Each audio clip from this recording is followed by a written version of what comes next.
1877 ജർമ്മനിയിൽ ജനിച്ച് പിന്നീട് അമേരിക്കയിൽ ജീവിച്ചു മരിച്ച ഒരു വ്യക്തിയാണ് കാൾ ടാൻസ്ലർ. 7 വർഷത്തോളം ഒരു ഡെഡ് ബോഡിയുമായി കുടുംബജീവിതം നയിച്ച വിചിത്രമായ ഒരു സ്വഭാവത്തിനുടമയായ വ്യക്തി. ഒരു ദിവസം കണ്ട സ്വപ്നത്തിൽ നിന്നുമാണ് കാൾ ടാൻസ്ലറിന്റെ ജീവിതം മാറിമറിഞ്ഞത്. കേട്ടാൽ അവിശ്വസനീയമെന്ന് തോന്നുന്ന എന്നാൽ യഥാർത്ഥത്തിൽ നടന്ന ഒരു സംഭവത്തെക്കുറിച്ചാണ് ഇന്നത്തെ video. Welcome back.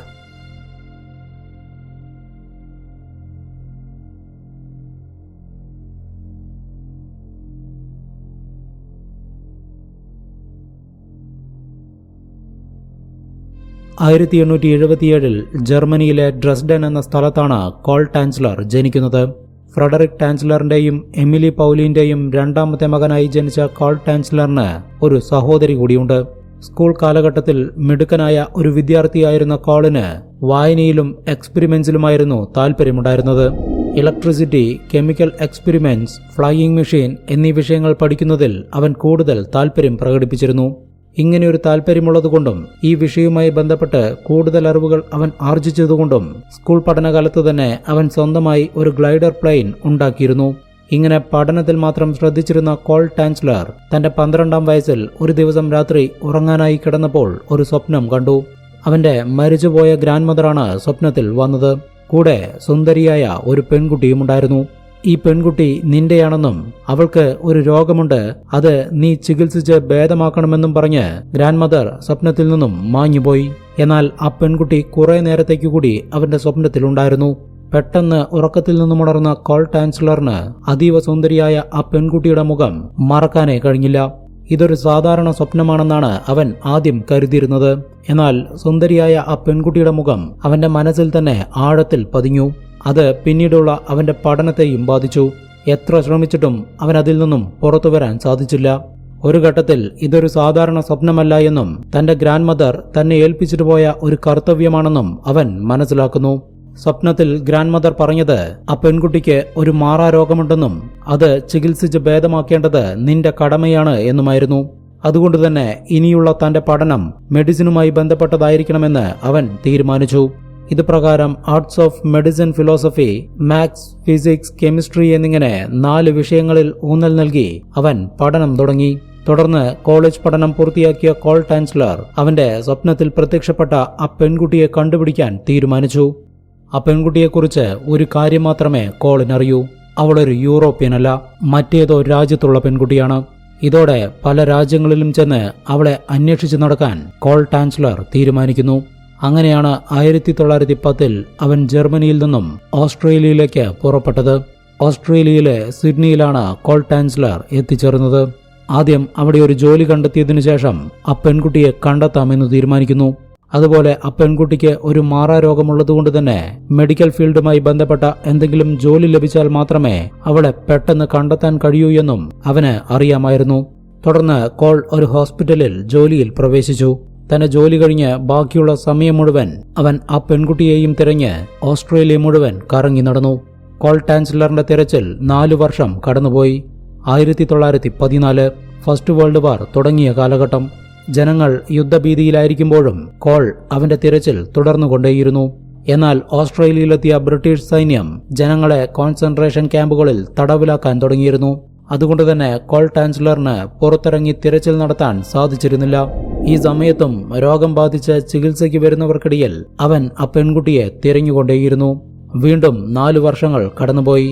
1918 first world war അവസാനിച്ച സമയം. എല്ലാ ജനങ്ങളും പുറത്തിറങ്ങി സ്വതന്ത്രമായി നടക്കാൻ തുടങ്ങിയിരിക്കുന്നു. ഇത് മനസ്സിലാക്കിയ ടാൻസ്ലർ ആ പെൺകുട്ടിയെ തേടിയിറങ്ങി. എന്നാൽ ബ്രിട്ടീഷ് സൈന്യം ഓസ്ട്രേലിയയിലുള്ള വിദേശികളെ പലരെയും ഹോളണ്ടിലേക്ക് നാടുകടത്തി. അതിൽ ടാൻസ്ലറും ഉൾപ്പെട്ടു. ഹോളണ്ടിലകപ്പെട്ട ടാൻസ്ലർ തന്റെ സ്വന്തം നാടായ ജർമ്മനിയിലേക്ക് പോവാൻ തീരുമാനിച്ചു. കാരണം അവൻ അവന്റെ അമ്മയെ കണ്ടിട്ട് 8 വർഷത്തോളമായി. വേൾഡ് വാറിനിടെ അവർ മരിച്ചോ ജീവിച്ചിരിപ്പുണ്ടോ എന്ന് പോലും അവനറിയില്ല. അങ്ങനെ 1920 ഹോളണ്ടിൽ നിന്നും ജർമ്മനിയിലേക്ക് കടന്ന ടാൻസ്ലർ നേരെ പോയത് തന്റെ വീട്ടിലേക്ക് തന്നെയാണ്. അമ്മയ്ക്ക് അപകടമൊന്നും പറ്റിയിട്ടില്ല. കാളിന് സമാധാനമായി. അങ്ങനെ അവൻ അമ്മയോട് ഓസ്ട്രേലിയയിൽ നടന്ന കാര്യങ്ങളെല്ലാം തുറന്നു പറഞ്ഞു. പ്രായമൊത്തിരി കഴിഞ്ഞിട്ടും വിവാഹം കഴിക്കാതെ വെറുമൊരു സ്വപ്നത്തിന്റെ പുറകെ നടക്കുന്ന തന്റെ മകനെയോർത്ത് ആ അമ്മ വല്ലാതെ വിഷമിച്ചു. ഇതോടെ അമ്മയുടെ ആഗ്രഹപ്രകാരം ഡോറിസ് എന്ന പേരുള്ള ഒരു യുവതിയെ വിവാഹം കഴിച്ച് ടാൻസ്ലർ ജർമ്മനിയിൽ തന്നെ സ്ഥിരതാമസമാക്കി. ഡോറിസിൽ കോൾ ടാൻസ്ലറിന് 2 പെൺകുട്ടികൾ ജനിച്ചു. വീണ്ടും 2 വർഷങ്ങൾ കൂടി കടന്നുപോയി. ടാൻസ്ലർ അവന്റെ സ്വപ്നത്തിൽ വന്ന ആ പെൺകുട്ടിയെ ഏറെക്കുറെ മറന്നുപോയ അവസ്ഥയിലെത്തി. എന്നാൽ പെട്ടെന്നൊരു ദിവസം അവൻ അവളെ വീണ്ടും സ്വപ്നം കണ്ടു.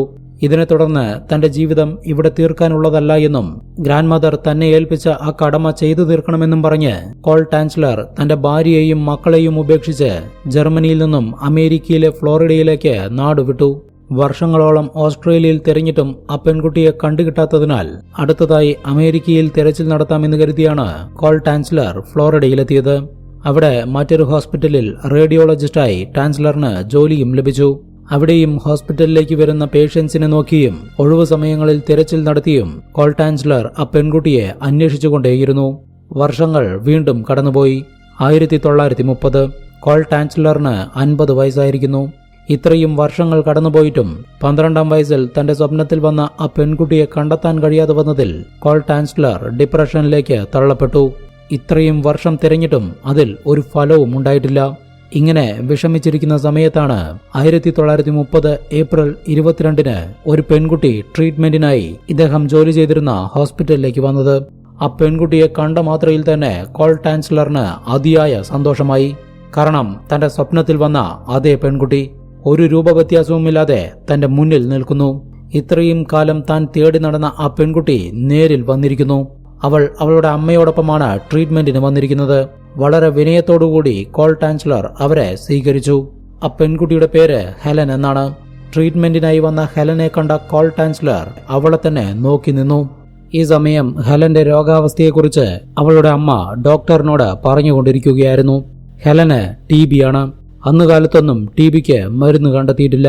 രോഗം ബാധിച്ചു കഴിഞ്ഞാൽ അതിൽ 90% പേരുടെയും മരണം ഉറപ്പായിരുന്നു. ഈ സമയത്താണ് കോൾ ടാൻസ്ലർ ഹെലന്റെ അമ്മയോട് ഒരു കാര്യം പറയുന്നത്. അവളുടെ അസുഖം എന്താണെന്നും അത് എങ്ങനെ ഭേദമാക്കണമെന്നും എനിക്കറിയാം. ഞാൻ നിങ്ങളെ സഹായിക്കാമെന്നുമായിരുന്നു കോൾ ടാൻസ്ലർ പറഞ്ഞത്.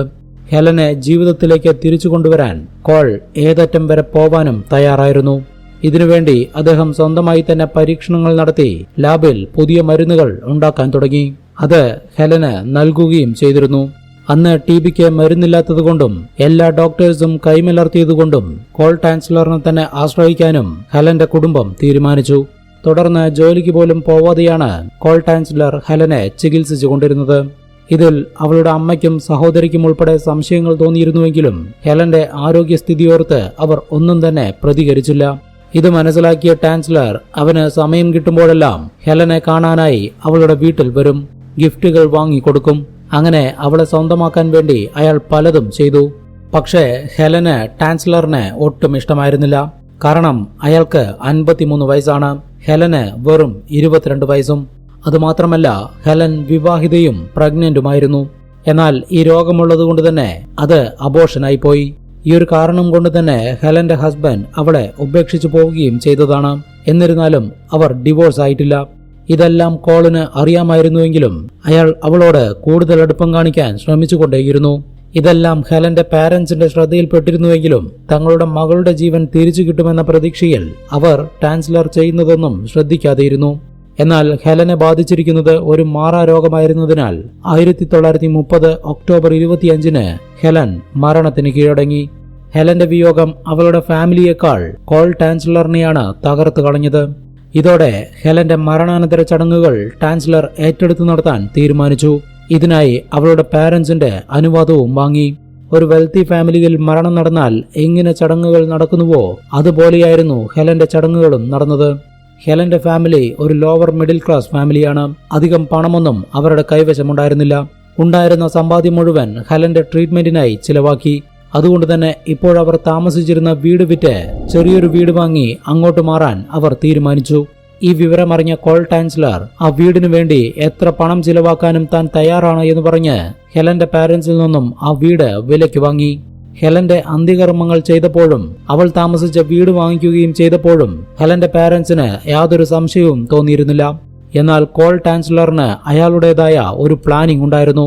ടാൻസ്ലർ ഹെലന്റെ അന്ത്യകർമ്മങ്ങൾ വളരെ ഗ്രാൻഡായി ചെയ്തപ്പോൾ അവളുടെ ഡെഡ് ബോഡി അടക്കം ചെയ്തത് ഒരു പ്രത്യേക രീതിയിലാണ്. സാധാരണ രീതി പോലെ ഒരു കല്ലറയ്ക്കുള്ളിലാക്കി അടക്കം ചെയ്തതല്ല. അതിനു പകരം അവൾക്ക് വേണ്ടി തന്നെ ഒരു ശവകുടീരം പണിത് ആ മന്ദിരത്തിനകത്ത് തന്നെ ഒരു കല്ലറയുണ്ടാക്കി അതിനകത്തായിരുന്നു ഹെലനെ കിടത്തിയിരുന്നത്. എന്നാൽ ഇങ്ങനെയൊരു ശവകുടീരം പണിയുമ്പോൾ അതിന് ഒരു വാതിലും ലോക്കുമെല്ലാം ഉണ്ടാവും. ആ ലോക്കിന്റെ കീ ബന്ധപ്പെട്ട ഫാമിലിയുടെ കൈവശം മാത്രമേ വയ്ക്കാറുള്ളൂ. അതൊരിക്കലും പുറമെയുള്ള ഒരാൾക്ക് കൊടുക്കാറില്ല. എന്നാൽ ഇവിടെ സംഭവിച്ചത് നേരെ തിരിച്ചാണ്. ഹെലന്റെ അന്ത്യകർമ്മങ്ങൾ മുഴുവനും ഏറ്റെടുത്ത് നടത്തിയത് കോൾ ടാൻസ്ലർ ആയതുകൊണ്ട് തന്നെ കല്ലറയുടെ ചാവിയും അയാൾ തന്നെ കയ്യിൽ വെച്ചു. വീട് മാറ്റത്തിന്റെയും മറ്റും തിരക്കിനിടയിൽ ഹെലന്റെ ഫാമിലി ആ ചാവിയുടെ കാര്യം ശ്രദ്ധിച്ചതുപോലുമില്ല. കോൾ ടാൻസ്ലർ ആ വീട് സ്വന്തമാക്കിയതിന് മറ്റൊരു ഉദ്ദേശം കൂടിയുണ്ട്. ഹെലൻ ആ വീട്ടിൽ ജനിച്ചു വളർന്ന പെൺകുട്ടിയാണ്. അതുകൊണ്ട് തന്നെ ആ വീടിന്റെ ഓരോ ഭാഗത്തും അവളുടെ സാന്നിധ്യമുണ്ടാവും, പ്രത്യേകിച്ച് അവളുടെ ബെഡ്റൂമിൽ. ഇതെല്ലാം അറിഞ്ഞുകൊണ്ട് തന്നെയാണ് കോൾ ടാൻസ്ലർ ആ വീട് വാങ്ങിയത്. ഇതുമാത്രമല്ല, ഇനി കോൾ ടാൻസ്ലർ ചെയ്യാൻ പോകുന്ന ഓരോ കാര്യങ്ങളും വിചിത്രമായിരുന്നു.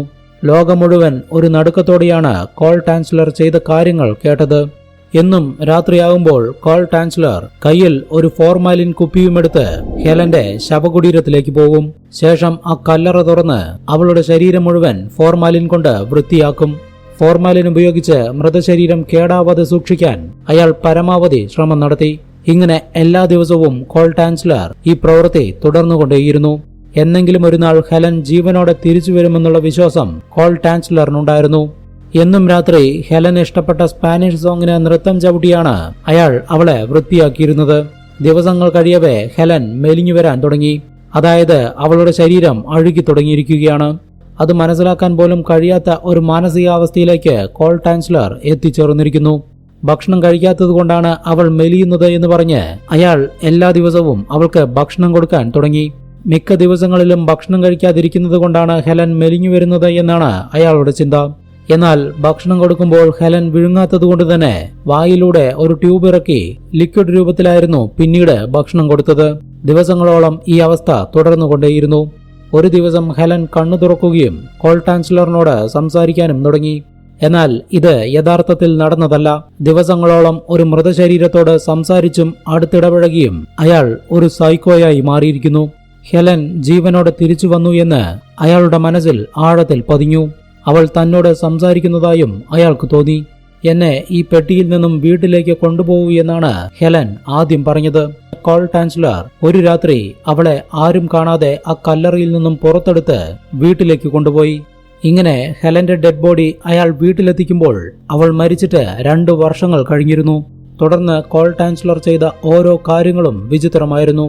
എത്ര തന്നെ ഫോർമാലിൻ ഉപയോഗിച്ചാലും 2 വർഷം കഴിഞ്ഞതുകൊണ്ട് തന്നെ അവളുടെ മുഖവും ശരീരവുമെല്ലാം മെലിഞ്ഞ് വല്ലാത്തൊരവസ്ഥയിലെത്തിയിരുന്നു. ഇതൊന്നും കോളിന് അംഗീകരിക്കാൻ കഴിഞ്ഞില്ല. തന്റെ ഹെലൻ ഇങ്ങനെയല്ല എന്ന് പറഞ്ഞ് അയാൾ പലതും ചെയ്തുകൂട്ടി. എല്ലുകളിലെ ജോയിന്റുകൾ മുറിഞ്ഞു പോവാതിരിക്കാൻ വയലിൻ കമ്പികൾ ഉപയോഗിച്ച് അത് കെട്ടിവെച്ചു. ആ ഡെഡ് ബോഡിക്ക് മുകളിൽ പ്ലാസ്റ്റർ ഓഫ് പാരീസ് കൊണ്ട് അത് ആരോഗ്യമുള്ള ഒരു സ്ത്രീയുടെ ശരീരത്തെ പോലെ മോൾഡ് ചെയ്തെടുത്തു. കണ്ണുകളില്ലാതിരുന്ന ആ ഡെഡ് ബോഡിയിൽ പ്ലാസ്റ്റിക് കണ്ണുകൾ ഉണ്ടാക്കി വെച്ചു. ഹെലന്റെ മുഖസാദൃശ്യമുള്ള ഒരു ഡെത്ത് മാസ്ക് ഉണ്ടാക്കി അത് അവളുടെ മുഖത്ത് ഫിക്സ് ചെയ്തു. മരിച്ചവരുടെ ഓർമ്മയ്ക്കായി അവരുടെ മുഖം അച്ചിൽ വാർത്തെടുത്ത് ഉണ്ടാക്കി വെക്കുന്ന ഒരു രീതി അന്നുകാലത്തുണ്ടായിരുന്നു. അതിനെയാണ് ഡെത്ത് മാസ്ക് എന്ന് പറയുന്നത്. ഹെലന്റെ മുഖസാദൃശ്യമുള്ള ഒരു ഡെത്ത് മാസ്ക് കൂടി ഉണ്ടാക്കി അവളുടെ മുഖത്ത് വെച്ചതോടെ ആ ഡെഡ് ബോഡിയെ കാണാൻ ഏറെക്കുറെ ഹെലനെ പോലെ തന്നെ തോന്നാൻ തുടങ്ങി. ശേഷം തലയിൽ വെപ്പുമുടിയും ശരീരത്തിന് അനുയോജ്യമായ ഡ്രസ്സും ധരിച്ചു കൊടുത്തു. അവൾക്കിഷ്ടമുള്ള പാട്ടുകൾ വെച്ച് അവളെ സന്തോഷമായി വെക്കുന്നതിനു വേണ്ടി അയാൾ പലതും ചെയ്തുകൊണ്ടിരുന്നു. ഒരു ഘട്ടത്തിൽ ആ ഡെഡ് ബോഡിയുമായി കോൾ ടാൻസ്ലർ ലൈംഗിക ബന്ധത്തിലേർപ്പെടാനും തുടങ്ങി. പലതും അയാളുടെ തോന്നലുകൾ മാത്രമായിരുന്നു. എന്നാൽ ഓരോ ദിവസവും ടാൻസ്ലറിന്റെ സ്വഭാവത്തിലുണ്ടായിരുന്ന മാറ്റങ്ങൾ അയൽവാസികൾ ശ്രദ്ധിച്ചുകൊണ്ടേയിരിക്കുന്നുണ്ടായിരുന്നു. അയാളുടെ വീടിനടുത്തുകൂടി പോകുന്ന സമയത്ത് വല്ലാത്തൊരു രൂക്ഷഗന്ധം വരുന്നതായി പലരും അന്ന് ശ്രദ്ധിച്ചിരുന്നു. മൃതദേഹം അഴുകുന്നതിന്റെ ദുർഗന്ധം പോലെയാണ് അവർക്ക് തോന്നിയത്. പലപ്പോഴും ഇത് മറയ്ക്കാനായി കോൾ ടാൻസ്ലർ ധാരാളം പെർഫ്യൂംസ് ആ വീടിനകത്ത് മുഴുവൻ സ്പ്രേ ചെയ്യുമായിരുന്നു. വർഷങ്ങൾ കടന്നുപോയി. ഒരു ദിവസം കോൾ ടാൻസ്ലറിന്റെ വീടിന്റെ തൊട്ടടുത്ത വീട്ടിൽ താമസിച്ചിരുന്ന ഒരു കുട്ടി യാദൃശ്ചികമായി ആ വീട്ടിലെത്തുകയും അവിടെയുള്ള ജനാല വഴി അകത്തേക്ക് നോക്കുകയും ചെയ്തു. ഭയപ്പെടുത്തുന്ന ഒരു കാഴ്ചയാണ് ആ കുട്ടി കാണാനിടയായത്. ഉടനെ തന്നെ അവൻ ആ വിവരം പാരന്റ്സിനെ അറിയിച്ചു. അവന്റെ പേരൻസ് എത്തി നോക്കുന്ന സമയത്ത് ഹെലന്റെ രൂപസാദൃശ്യമുള്ള ഒരു പാവയുമായി കോൾ ടാൻസ്ലർ നൃത്തം ചെയ്തുകൊണ്ടിരിക്കുന്നു. വളരെ സൂക്ഷിച്ചു നോക്കിയപ്പോഴാണ് അതൊരു പാവയല്ല എന്നുള്ളത് അവർക്ക് മനസ്സിലായത്. ഉടനെ തന്നെ അവർ ഹെലന്റെ ഫാമിലിയെ വിവരം അറിയിച്ചു. ഹെലന്റെ ഫാമിലിയുടെ പരാതിയെ തുടർന്ന് പോലീസ് കോൾ ടാൻസ്ലറിന്റെ വീട്ടിലെത്തുകയും ആ വീടിനകത്ത് പരിശോധന നടത്തുകയും ചെയ്തു. ഈ സമയത്താണ് കോൾ ടാൻസ്ലറിന്റെ കൈവശമുള്ളത് ഒരു സാധാരണ പാവയല്ല എന്നും അത് ഒരു ഡെഡ് ബോഡി തന്നെയാണ് എന്നും പോലീസുകാർ തിരിച്ചറിഞ്ഞത്. അപ്പോൾ തന്നെ പോലീസ് കോൾ ടാൻസ്ലറിനെ അറസ്റ്റ് ചെയ്യുകയും കേസിൽ തുടർ നടപടികൾ ആരംഭിക്കുകയും ചെയ്തു. ഹെലൻ മരിച്ച് 2 വർഷത്തിനു ശേഷമാണ് കല്ലറ തുറന്ന് അവളുടെ മൃതദേഹം പുറത്തെടുത്തത്. എന്നാൽ അതിനുശേഷം അവളോടൊപ്പം അയാൾ താമസിച്ചത് 1-2 വർഷമല്ല, നീണ്ട 7 വർഷമാണ്. മരണശേഷവും ഹെലന്റെ ശരീരത്തിനു മേൽ നടന്ന ക്രൂരതകളോർത്ത് അവളുടെ പാരന്റ്സ് അതീവ ദുഃഖിതരായി. ജയിലിൽ അടയ്ക്കപ്പെട്ട കോൾ ടാൻസ്ലറിന് അധികകാലത്തേക്കൊന്നും ശിക്ഷ ലഭിച്ചില്ല. കാരണം ഒരു ശവശരീരം മോഷ്ടിച്ചു എന്ന കുറ്റം മാത്രമേ അയാൾക്കുമേൽ ചാർത്തപ്പെട്ടിരുന്നുള്ളൂ. ഇതിനാൽ തന്നെ ഏതാനും മാസങ്ങൾക്കുള്ളിൽ കോൾ ടാൻസ്ലർ ജയിലിൽ നിന്നും പുറത്തിറങ്ങി. ഈ സമയം ഹെലന്റെ ശരീരം വീണ്ടും അയാൾ കുഴിച്ചെടുക്കുമെന്ന ഭയത്തിൽ ഹെലന്റെ സ്കെൽട്ടൺ റിമൈൻസ് അവളുടെ കുടുംബം വളരെ രഹസ്യമായി ഒരു സ്ഥലത്ത് അടക്കം ചെയ്തു. അത് ആ കുടുംബക്കാർക്കല്ലാതെ മറ്റാർക്കും അറിയില്ല. ശിക്ഷാ കാലാവധി കഴിഞ്ഞ് പുറത്തിറങ്ങിയ കോൾ ടാൻസ്ലർ അയാളുടെ കൈവശമുണ്ടായിരുന്ന ഹെലന്റെ ഡെത്ത് മാസ്ക് ഉപയോഗിച്ച് വീണ്ടും ഒരു ഡോൾ ഉണ്ടാക്കുകയും ശിഷ്ടകാലം അതിനോടൊപ്പം ജീവിച്ച് 1952 ജൂലൈ 3-ന് 75-ാം വയസ്സിൽ മരണപ്പെടുകയും ചെയ്തു. എന്താണ് ഈ സംഭവത്തെക്കുറിച്ചുള്ള നിങ്ങളുടെ അഭിപ്രായമെന്ന് കമന്റ് ചെയ്ത് പറയൂ. വ്യത്യസ്തമായ പുതിയൊരു സ്റ്റോറിയുമായി വീണ്ടും കാണാം. ബൈ.